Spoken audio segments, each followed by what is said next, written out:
Hello everyone, আসসালামু আলাইকুম। কেমন আছেন সবাই? আই হোপ সবাই অনেক বেশি ভালো আছেন। আলহামদুলিল্লাহ, আমরাও অনেক ভালো আছি। আজ আপনাদের জন্য নতুন আরও একটি রেসিপি নিয়ে চলে এলাম। আজ শেয়ার করব খেজুর গুড় দিয়ে চুষি পিঠা রান্নার সহজ একটি রেসিপি। তো বন্ধুরা, কথা না বাড়ি চলুন চুষি পিঠার মূল প্রস্তুত প্রণালীতে যাওয়া যাক। চুলে একটি পাতিলে 6 কাপ পরিমাণ পানি ফুটিয়ে নিয়েছি। তার সাথে অ্যাড করে দিয়েছি পরিমাণ মতো লবণ। অ্যাড করে দিচ্ছি মেজারমেন্ট কাপের 5 কাপ শুকনো আতপ চালের গুঁড়া। 5 কাপ আতপ চালের গুঁড়ার জন্য আমি 6 কাপ পানি অ্যাড করেছি। গ্যাসের ফ্লেম লো আঁচে রেখে নেড়েচেড়ে খুব ভালোভাবে মিশিয়ে নিচ্ছি। মিশানো হয়ে গিয়েছে, এখন ঢেকে রেস্টে রেখে দেবো 10 মিনিটের জন্য। এই 10 মিনিটে আটা খুব ভালোভাবে সেদ্ধ হয়ে যাবে। ফিরে এলাম 10 মিনিট পর। এখন একটি ঢেসে আটাগুলো তুলে নিয়েছি। এখন হাত দিয়ে মথে খুব ভালোভাবে মসৃণ একটি ডো তৈরি করে নিতে হবে।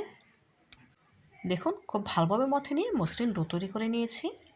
এখন এখান থেকে অল্প অল্প ডো নিয়ে লেচি করে নেব। দেখুন, চপিং বোর্ডের ওপর নিয়ে লম্বাটে করে নিচ্ছি। আমি কিভাবে করে কাজটি করে নিচ্ছি দেখে বুঝে নিতে হবে, বলে বোঝানোর কিছু নেই। দেখুন, খুব সুন্দর করে লম্বাটে করে নিয়েছি। এখন ওপর থেকে কিছুটা শুকনো আতপ চালের গুঁড়ো ছিটিয়ে দিচ্ছি। এখান থেকে অল্প অল্প করে নিয়ে হাতের তালুর সাহায্যে ডলে চুষি পিঠাগুলো তৈরি করে নিচ্ছি। আমি যেহেতু খুব ভালোভাবে চুষি পিঠাগুলো তৈরি করতে পারি, সেজন্য খুব তাড়াতাড়ি করে নিচ্ছি।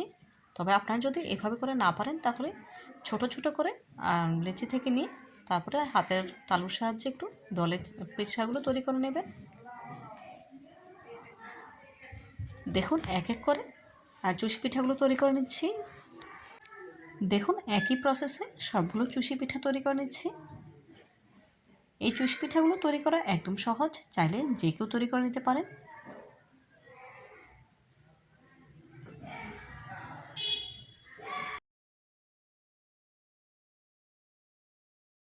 এক এক করে সবগুলো চুষি পিঠা তৈরি করা হয়ে গিয়েছে।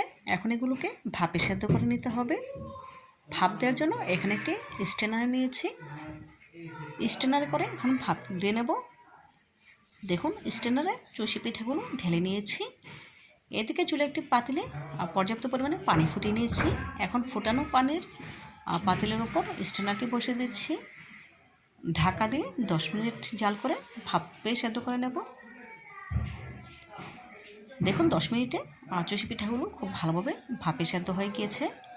এখন নামিয়ে সরাসরি ঠান্ডা পানি ঢেলে দিতে হবে।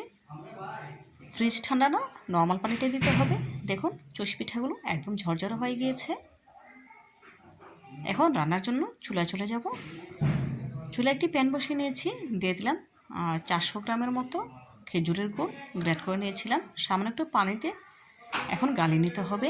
এভাবে করে গালিয়ে নিয়ে দুধের সাথে অ্যাড করে দিলে তখন আর দুধ ফেটে যাবে না। সরাসরি খেজুরের গুড় দিলে অনেক সময় দেখা যায় দুধ ফেটে যায়। সেক্ষেত্রে এভাবে করে যদি খেজুরের গুড়টা গালিয়ে নেন, তাহলে আর দুধটা ফেটে যাবে না। গালিয়ে নেওয়া হয়ে গিয়েছে, এখন চুলা থেকে তুলে নেব।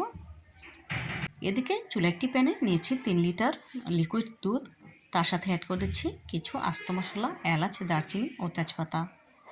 এখন নেড়েচেড়ে দুধে বলক তুলে নিতে হবে। দেখুন, দুধে বলক চলে এসেছে। এখন অ্যাড করে দেব আগে থেকে তৈরি করে রাখা চুষি পিঠাগুলো। দেখুন, চুষি পিঠাগুলো কতটা ঝরঝরা হয়েছে দেখেই বুঝতে পারছেন। এখন সবগুলো চুষি পিঠা ঢেলে দিচ্ছি।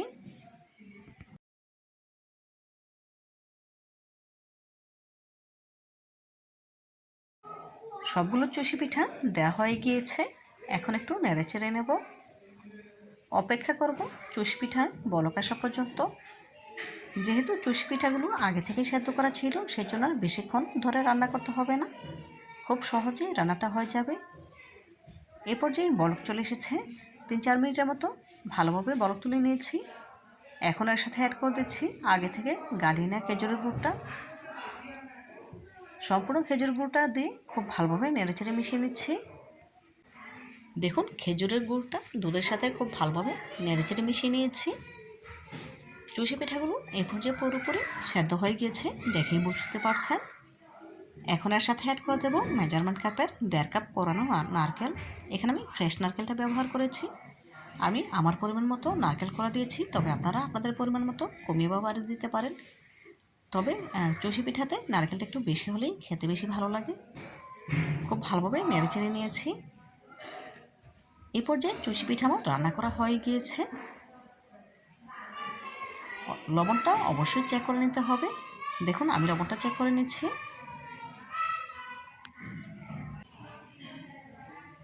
দেখুন চুষি পিঠা রান্না করা কমপ্লিট। এখন গ্যাসের ফ্লেম অফ করে দেব।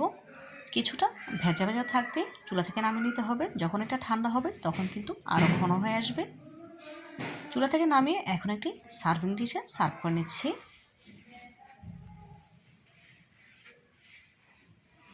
দেখুন সার্ভিং ডিশে চুষি পিঠাগুলো সার্ভ করে নিচ্ছি। চুষি পিঠার ফাইনাল লুক দেখুন, মাশাআল্লাহ, দেখতে কতটা সুন্দর এবং লোভনীয় লাগছে। দেখতে যতটা সুন্দর হয়েছে, খেতে তার থেকেও অনেক বেশি মজাদার। আপনারা একবার হলেও আমার রেসিপিটি বাসায় ট্রাই করবেন এবং খেয়ে আমাকে কমেন্ট করে জানাবেন কেমন হয়েছে।